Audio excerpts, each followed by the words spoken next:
Welcome back to our channel. Today I'm going to explain Part 1 of Tower of God.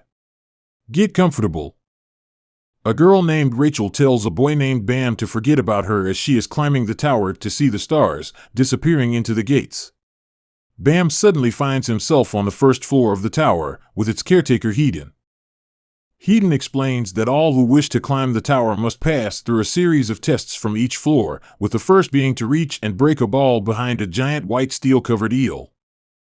Before he can enter the cage, however, a girl named Yuri and her companion Evan interrupts him, gifting him a pocket holding information about the tower that can switch between visible and invisible, as well as allowing participants to understand the tower's language. Yuri also lends Bam a powerful sword known as Black March that can be dull or extremely sharp depending on the user, expressing curiosity in him despite knowing that her actions might incur the wrath of the higher-ups. Bam, deciphering the true nature of the test to be testing whether participants dare to embrace death, lets himself be eaten to cut it up from the inside. However, as Black March is unable to be wielded for him, Evan suggests he request its strength, allowing Bam to break the ball and be transported to the next floor. To retrieve her sword, Yuri goes after him. On the second floor, Bam is greeted by 399 other floor contestants, with the next test being a killing match to whittle the number down to 200. Bam recalls how he was an amnesiac and all alone in a dark cave until Rachel came and took care of him, including teaching him about the world and how to be literate. On the second floor, Bam encounters two other contestants, Kun Aguero Ugnis and Rak Wraithrazer. Both recognize the Black March due to a symbol on its hilt, which interests Kun greatly and makes Rak determined to hunt Bam down to become stronger. Kun allies with Bam, roping Rak in at the last second when the next test calls for teams of 3 to be formed between participants. On the mothership, the test administrator and ranker, someone who has climbed the tower before, Luro challenges them to withstand his water barrier, which is formed using the tower's power known as Shinshu. All but Bam, who remains standing due to his supposed good luck, are pushed back by the Shinsu. As Luro leaves after the test, he warns Bam not to get too close to Kun. The victors are taken to another room for the third test. As the groups filter in, a mysterious blonde figure recognizes Kun. In the new venue, Kun explains to a wonderstruck Bam that the sky here is an imitation created by Shinsu modeled after the legend, which he doubts exists. They meet the director of the test, Han Sung-yu, who challenges them to find the right door out of 12 identical ones within 10 minutes given only one chance, lest they be forcefully terminated.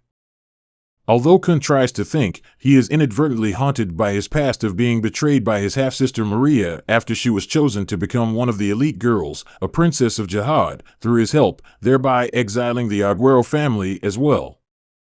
His mother also warned him since then to never trust anyone and closed his heart off. As Kun panics, Rak pushes open a random door and Hansung reveals the hidden condition to pass was to open any door within 5 minutes. Luro then administers a bonus test where participation is voluntary, but all who pass it would be automatically granted permission to climb the tower. The test involves 5 rounds where a maximum of 5 teams attempt to steal a crown and remain on the throne for as long as possible, with 2 other members of the team acting as a defense. As the second round begins, Bam feels Black March react strangely as a girl resembling Rachel arrives. As the second round begins, Kun and a man from another team, Lauro, deduce that the one sitting on the throne is always at a disadvantage as more and more teams fight for the crown. However, Kun declines to participate just yet as Anak Jihad, a lizard-like girl, currently holds the crown, possessing immense power through her weapon Green April, which is part of a series of ignition weapon swords known as the 13-month series, which includes Black March. This series of swords is so powerful it is only bestowed upon the princesses of Jihad, including Yuri and Anak, who asks Bam to hand it over. Anak makes a bet with Bam. If his team can win the game, she will give him her sword, but if not, he will give his to hers, and if he refuses to participate, she will kill him and steal the sword after the game. As Luro's team fled back into their waiting room and Anak's trespassed, they are disqualified from the game. Kun pulls a series of tricks using his cloning bag and earns the crown first with Bam on the throne. A mysterious and ruthless team prepares to enter the game, including Rachel, who agrees to kill everyone. Kun makes countless copies of the crown and releases 3 other participants that he had allied with during the second round from his bottomless bag. The next round proceeds with the mysterious team entering the game, proving to be extremely powerful. Bam recognizes Rachel and jumps to protect her when she is attacked by a female masked player, the two getting struck on the head in the process and falling to the floor. As Bam vows to protect her, a strange explosion of Shinsu erupts, making it appear as if Bam had turned into Shinsu itself and willingly attacked the player, something that goes against the unbiased and absolute rules of the tower. The crown game ends without a victor as the crown is melted from the extreme power release and Bam had left the throne during the game. Due to his serious head injury, Bam is admitted to the infirmary. Rachel later pays him a visit, where she meets Kun and begins to ask for a favor. Meanwhile, Luro Ro approaches Hansung questioning his reasons for having him administer this bonus round. Hansung cautions that as administrators, they are present to prevent anyone potentially dangerous from claiming the tower's power, with Bam hinted to be one such dangerous person. 5 days have passed since the crown game. Rachel requests that Kun lie to Bam that she was never here, to prevent both of them from becoming each other's burdensome, although Kun quickly sees that she doesn't care about Bam and works to distance both of them, fulfilling Rachel's request from the process. Anak steals the Black March, but it refuses to listen to her.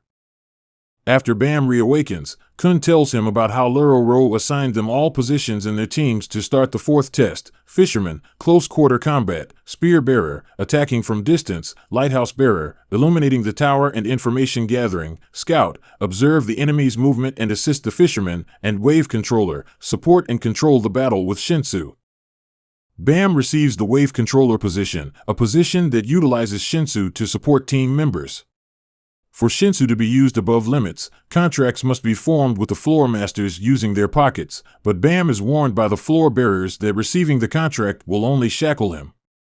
Everyone works hard to pass their classes. During mealtimes, Bam meets Endorsi Jihad, a princess of Jihad in her own right, who labels Anak as an imposter. Kun later finds out that even though Anak was supposedly made a princess of Jihad after climbing the tower, she is currently passing the tower's tests and records claim her to be deceased. As an enraged Anak and Endorsi battle in their class, the current Anak is revealed to be the real princess's daughter whose parents were killed by the other princesses, prompting her to enter the tower for revenge. Jihad is the first man to have ever climbed the tower and become the king of all who lives in it today. Endorse likens the princesses of Jihad to luxurious shoes in a display cabinet. Once they are granted Jihad's power, they are forbidden to do certain things, such as engaging in intercourse and bearing children to prevent the inheritance of Jihad's power. Their fight ends with both Endorsi and Anak falling into a pit and ending up seriously injured. In the final placement test, participants, all but Rack and Ghost who have already passed, are required to play a game of tag in a separate building while they split into Team A and B respectively, with each team's members required to help their own it steal the badge from the other team's it or reach the goal. Who or what team do you think will win the game? Follow us on this same channel for the next part of this movie.